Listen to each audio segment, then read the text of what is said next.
Alright, we are back with a new deck. Welcome back, everyone. We are going to have a new Pioneer deck that is based on my previous favorite accidental good deck brew. So I have for you Mighty Morphin Temur Midrange.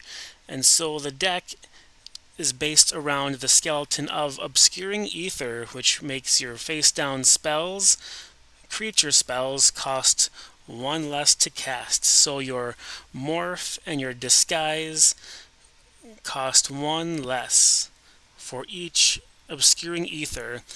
Also, you can tuck obscuring aether down late game to turn it into a 2/2 creature. So what do we have here? So we have creatures such as the best turn 2 is a face down Death Mist Raptor, because it does not care if it dies, because Death Mist Raptor can bring back Death Mist Raptor. You can also do a turn 2 face up or face down with a reduced cost Den Protector, which when it flips, it can also get a card back from the graveyard. And it also has a pseudo evasion where it cannot be blocked by creatures with power less than its power. Some new addition, we have Dog Walker, a 3/1 with Disguise, and so Disguise are face down creatures that also have the added bonus of having Ward 2. And when this creature is flipped face up, you get 2 tapped white dog tokens. We also have Ice Feather Aven, a 2/2 flyer. When it's flipped up, you get to bounce a creature to the owner's hand. Stratus Dancer, a 2/1 flyer with Megamorph. When it's flipped up, it can counter an instant or a sorcery spell. And then the new addition of Pyrotechnic Performer. So when this flips up, it can also deal damage equal to its power to each opponent. And you have many other creatures that can also flip up to do additional damage. Also, our face down creatures wear the Ghostfire Blade very well with a 1 mana equipment that gives your creatures +2/+2. If they're carless, you can equip it for the cost of 1.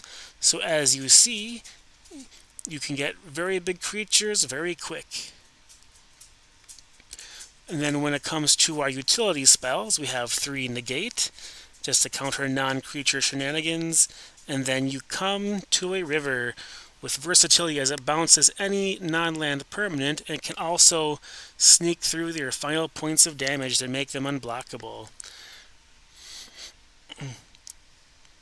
As stated before, the deck can get a very aggressive start with Obscuring Aether, followed by a turn 2 face down creature that may or may not have Ward 2.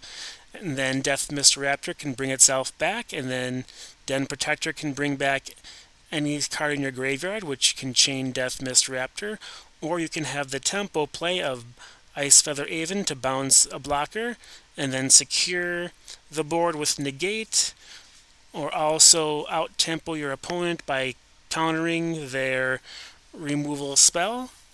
And then you also have a 3/2 flyer on the board, or a 5/4 flyer if it is already wearing a Ghostfire Blade. We're also running a 1x Cryptic Coat just because it's resettable creature equipment, and it's also unblockable as well.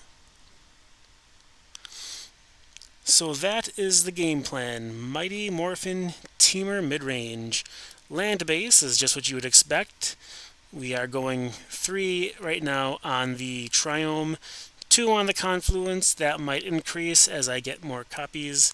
And then all the shock lands, and then we're going 2 and 2 on the fast lands.